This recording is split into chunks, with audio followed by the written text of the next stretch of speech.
This question is from CBSE 2025 mathematics examination. This is a case-based question. The statement of the problem says, let A be the set of 30 students of class 12th in a school. A set दिया है. This is set of 30 students of class 12th. And there is a function which relates a to n, where n is the set of natural numbers,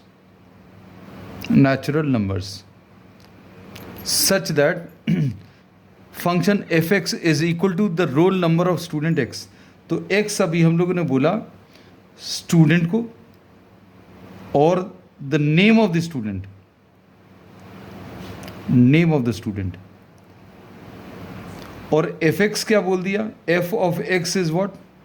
The roll number of student x. ये सारी चीज़ें समझते जाना. ये question बहुत simple है, बस एक बार जो डेटा दिया उसको अभी हम लोग अच्छे से एनालाइज कर लें. On the basis of the given information answer the following. Is f a bijective function? तो बाइजेक्टिव फंक्शन के लिए this should be a 1-1 function. So check for injectivity. We are checking for injectivity. अगर function injective है यानी कि 1-1 है, if this is a 1-1 function, then we say that this is an injective function.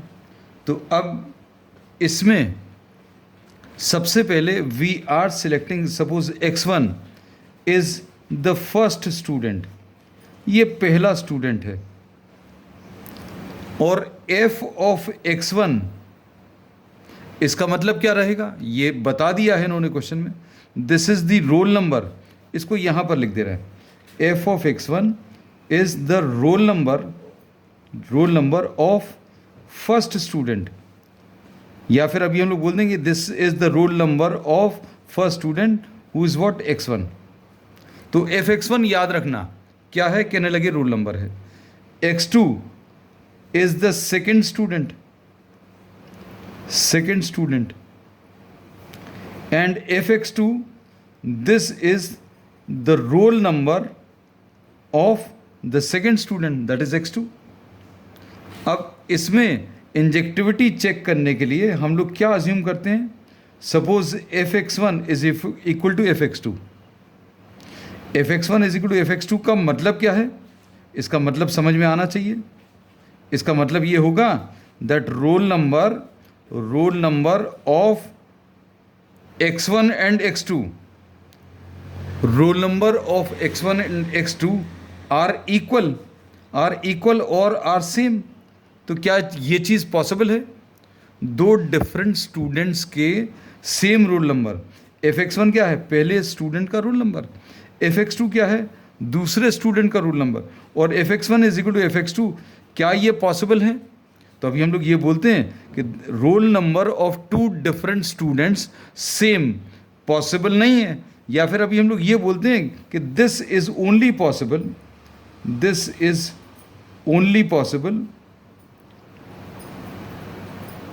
if x1 is equal to x2. मतलब this means that x1 and x2 are the same student. और injectivity के लिए अभी हम लोग ये ही तो prove करना रहता है कि fx1 is equal to fx2 अगर है, this will imply that x1 is equal to x2 है. मतलब ये फंक्शन 1-1 फंक्शन है. This is a 1-1 function. तो पहला ये चीज़ आ गया है ना. इसको अब हम लोग सिंपल तरीके से, ये तो एग्ज़ाम में आपको कैसा प्रेजेंट करना है वो बता दिया है ना. अब दूसरा, इसको अगर हम लोग कॉन्सेप्चुअली समझने की कोशिश करें तो ये तो सब चीज़ें क्लियर हैं, लेकिन इसको ऐसा भी बता सकते हैं. सपोज़ ये ए सेट है, द सेट ऑफ स्टूडेंट्स, और ये नेचुरल नंबर्स का सेट है, और ये फंक्शन f है. तो यहाँ पर x1 स्टूडेंट है, x2 स्टूडेंट है, x3 स्टूडेंट है, ऐसे बहुत सारे स्टूडेंट्स हैं. कितने? 30 स्टूडेंट्स. x1 को केवल एक ही रोल नंबर असाइन होगा। ऐसा कभी नहीं होगा कि x1 और x2 को सेम रोल नंबर असाइन हो। जैसे सपोज 1 2 3 4 कहाँ तक, कह ले 30 तक, कह ले 30 तक नहीं, ये तो चूंकि सेट ऑफ नेचुरल नंबर्स हैं तो ये आगे तक भी जाएंगे। तो x1 को 2 रोल नंबर दे दिया, x2 को 1 दे दिया, x2 को 4 दे दिया, x3 को 3 दे दिया। So this function is a 1-1 function. हर एक स्टूडेंट को एक ही रोल नंबर होगा। नो टू स्टूडेंट्स, इसका मतलब सिंपल है, no two students will have the same roll number. तो ये 1-1 प्रूव हो गया। अब इसके बाद इन्होंने क्या बोला है, अब इसमें अभी हम लोग चेक करना सब्जेक्टिविटी।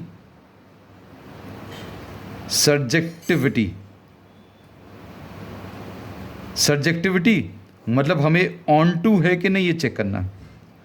अब इसमें क्वेश्चन में दिया था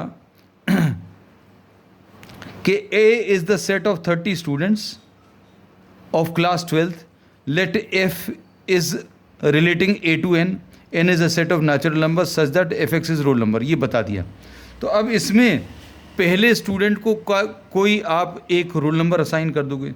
हम सिंप्लिसिटी के लिए सिर्फ ऐसा बोल देंगे, suppose x1 is related to 1, roll number 1, x2 is related to 2, x3 third student is related to 3। ऐसे 30 स्टूडेंट्स को हम लोग 30 तक के रोल नंबर्स असाइन कर दिए, जस्ट एज एन एग्जाम्पल। ज़रूरी नहीं है 30 तक आप दें, क्योंकि इन्होंने कहीं पर भी ऐसा नहीं बोला है कि आपको रोल नंबर्स 1 से 30। यू कैन स्टार्ट फ्रॉम 31 से लेकर 60 तक दे सकते हो, और यू कैन स्टार्ट फ्रॉम 101 102, ऐसे भी रोल नंबर्स दे सकते हैं। लेकिन हम लोग इसमें बोलेंगे रेंज विल बी, रेंज मतलब सेकेंड सेट के connected elements. Range in this example will be only 30 roll numbers। सिर्फ 30 नेचुरल नंबर जो हैं वो कनेक्टेड रहेंगे। लेकिन इसका कोडोमेन क्या है, कोडोमेन यानी दूसरा सेट जो है इसका नेचुरल नंबर्स हैं। हम लोगों ने इस एग्जाम्पल में रोल नंबर्स कहाँ से कहाँ तक दिए, 1 से लेकर 30 तक। तो रेंज क्या हो जाएगी, कनेक्टेड एलिमेंट्स। तो कनेक्टेड एलिमेंट्स कहाँ से कहाँ तक हो गए, 1 से लेकर 30 तक। तो रेंज जो है ओनली 30 रोल नंबर्स और 30 natural numbers will be connected. बाकी के नेचुरल नंबर्स जो हैं वो कनेक्टेड नहीं होंगे। तो codomain is all natural numbers and range is the only natural numbers which are connected. Only 30 roll numbers which are natural numbers which are connected. So we say that range, this is not equal to codomain। range और codomain equal नहीं है, therefore function is not onto। so therefore F is not bijective। Bijective क्यों नहीं है, क्योंकि 1-1 तो है लेकिन ये फंक्शन ऑन टू नहीं है। So this is the answer to the first part. ठीक, अब इसमें सेकंड पार्ट भी, ये फर्स्ट और सेकंड पार्ट दोनों हो गए। Is f a bijective function, give reasons to support your answer to 1। So we have given reasons क्या है, क्योंकि इसमें ये चीज़ क्लियरली लिख देना कि सेकंड सेट के only 30 numbers, only 30 numbers belonging to the set of natural numbers are assigned as rule numbers। तो इसका रेंज क्या आ जाएगा, ओनली 30 रोल नंबर्स। और इसका कोडोमेन क्या है, पूरा सेट ऑफ नेचुरल नंबर्स, और दोनों इक्वल नहीं है, इसलिए ये ऑन टू नहीं है, इसलिए ये बाइजेक्टिव नहीं होगा। ठीक, अब इसमें नेक्स्ट पार्ट, इसका एक स्क्रीनशॉट ले लीजिएगा just to note down the solution. अब इसका next part, let R be a relation defined by the teacher to plan the seating arrangement. So this is the third part. R be a relation defined by teacher to plan the seating arrangement of students in pairs. R क्या दिया है, इन्होंने बोला pairs में students को बिठाना है, where x and Y, अब ये याद रखना, x and y are roll numbers of the student such that y is equal to 3x, y इसमें इज इक्वल टू 3x। ठीक है, अब हम लोगों ने इसमें अभी हम लोगों ने रोल नंबर्स जो लिए हैं वो x और y हैं, और y की value is equal to 3x दिया है। अब list the elements of r, is the relation r reflexive. तो अब हम लोग इसमें लिखने की कोशिश करें।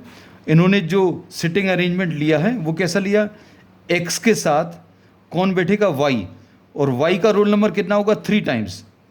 तो अब हम लोग बोलेंगे 1 विल बी सीटेड विद 3, क्योंकि ये दूसरा नंबर जो है y, this is 3 times of the first roll number.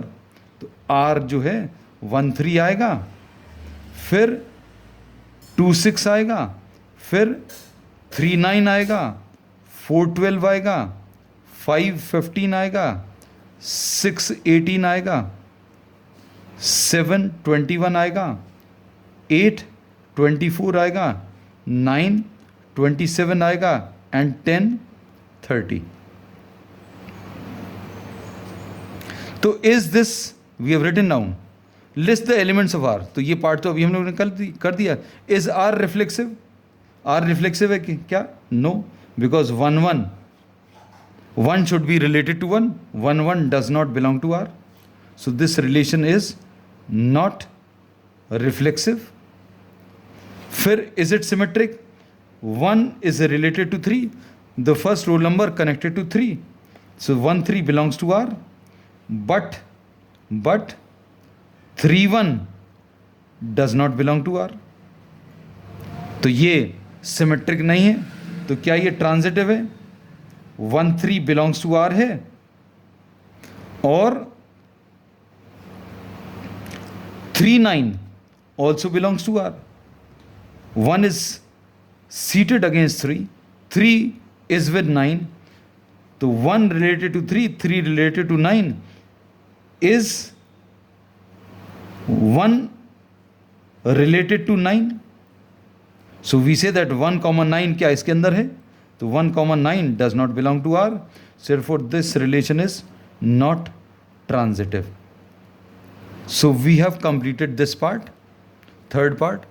अब थर्ड का जो और है उसमें इन्होंने क्या बोला है, let R be a relation defined by, और ये third part, R is given by xy such that xy are roll numbers of students such that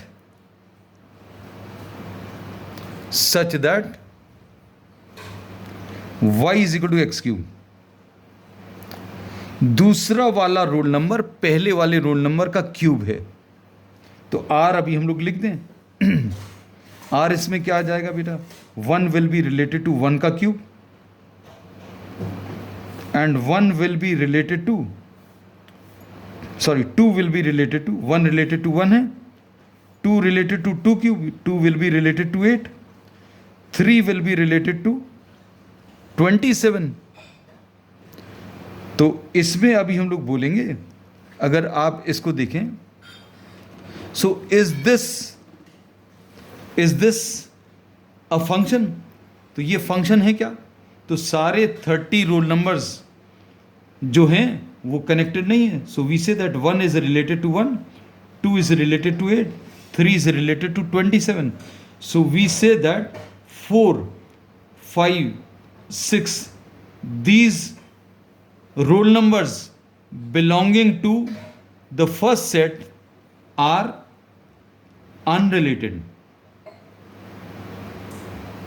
क्योंकि 4 का क्यूब 64 आएगा, तो 64 तो स्टूडेंट्स ही नहीं है, तो 4,64 does not belong to R. ऐसे ही 5 will be related to, 5 will be related to what?